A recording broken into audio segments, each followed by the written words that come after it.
Pour prouver que P. Diddy était bien à la tête d'un vaste trafic sexuel, les procureurs tentent de mettre en avant la personnalité du rappeur. Un homme qui selon eux exerçait une pression continuelle sur son entourage, usait de menaces, violences, pour arriver à ses fins et faire taire quiconque tentait de se mettre en travers de son chemin. Après avoir entendu un ancien travailleur du sexe embauché par le milliardaire pour prendre part aux soirées freak-offs et avoir interrogé la chanteuse Cassie durant 4 jours, le procès a repris lundi. Si Dawn Richard, ancienne chanteuse du label, a livré son témoignage en début de journée, c'est surtout le récit de Kerry Morgan qui a retenu l'attention. La jeune femme, mannequin, fut pendant pratiquement 20 ans la meilleure amie de Cassie. De 2001 à 2018, elles ont tout partagé, rêvant ensemble de grandeur et de belles carrières. Avant de rencontrer celui qui allait devenir son compagnon et bourreau, Cassie tentait de se faire un nom dans l'industrie musicale.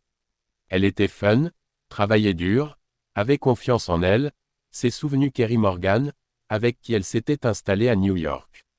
Mais tout a changé lorsqu'elle a fait la connaissance du rappeur et producteur. Elle a perdu cette confiance et cette étincelle qu'elle avait. Elle n'était plus la même, a-t-elle commenté, assurant que son ami n'avait jusque-là jamais touché à la drogue. Kerry Morgan s'est souvenu avoir entendu Sean Combs de son vrai nom critiquer l'apparence de son ami, la rabaisser, l'humilier. Mais surtout, elle a raconté comment l'homme avait pris le contrôle de la vie de Cassie, gérant son emploi.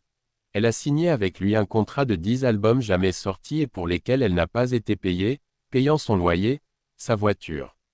Elle a dit qu'elle ne pouvait pas le quitter parce qu'il contrôlait tout.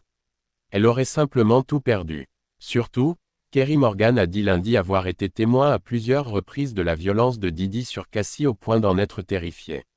Elle est notamment revenue sur 2 événements, l'un chez Cassie à Hollywood Hills, l'autre en Jamaïque. Lors du premier, Kerry Morgan se trouvait dans le salon avec un certain Ruben, membre de la sécurité du rappeur, lorsqu'elle a vu ce dernier attaquer sa petite amie.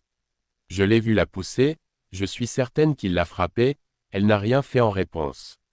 J'étais en colère et j'ai dit à Ruben de faire quelque chose. Il a dit qu'il n'allait rien faire, a-t-elle raconté.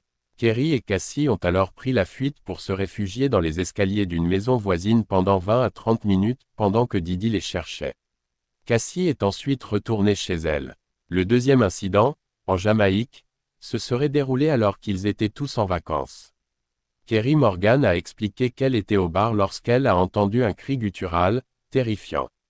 Cassie venait d'aller dans la salle de bain mais Diddy aurait trouvé qu'elle prenait trop de temps et serait allé la rejoindre. C'est là que Kerry Morgan aurait vu Cassie être traînée par les cheveux jusqu'à la chambre. Je l'ai vue la mettre au sol, sa tête a cogné, elle ne bougeait plus, j'ai cru qu'elle avait perdu connaissance. Mais le couple aurait recommencé à crier et Cassie aurait réussi à se relever et se serait mise à courir. Kerry Morgan a expliqué s'être mise à la recherche de son amie dans une voiturette de golf, et Diddy dans une autre, pour la retrouver. Je l'ai trouvée, on a éteint les lumières, on s'est caché dans un fossé et on chuchotait, car on entendait Sean faire des allers-retours dans le coin. On a eu l'impression que ça durait des heures. Elle avait une grosse bosse sur le front. Je ne sais pas si elle a reçu des soins médicaux. À chaque fois, Cassie aurait refusé que la police intervienne. Piégée dans la relation violente de son ami et Diddy, Kerry Morgan aurait elle aussi été agressée par ce dernier. C'est à nouveau à Hollywood Hills, chez Cassie, que les faits se seraient produits. Ce jour-là, les 2 jeunes femmes écoutaient de la musique et Cassie s'est levée pour aller aux toilettes. C'est à ce moment-là que le rappeur serait entré, étranglant Kerry par l'arrière au point de laisser des traces de doigts sur son cou, et frappant sa tête avec un cintre en bois.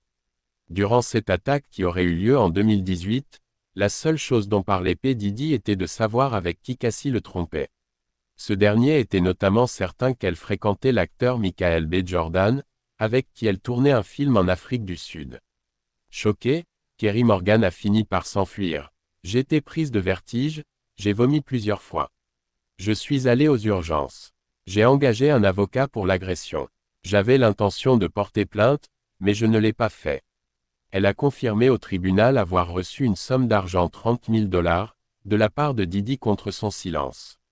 Ce jour a marqué la fin de l'amitié avec celle rencontrée lorsqu'elle avait 15 et 16 ans. Cassie a dit que j'en faisais trop et que j'exagérais. J'ai signé un accord de confidentialité, Nous ne nous sommes plus parlé depuis. J'ai arrêté de lui parler parce qu'elle ne m'a pas soutenu après cet incident. Je ne tolère pas les violences physiques.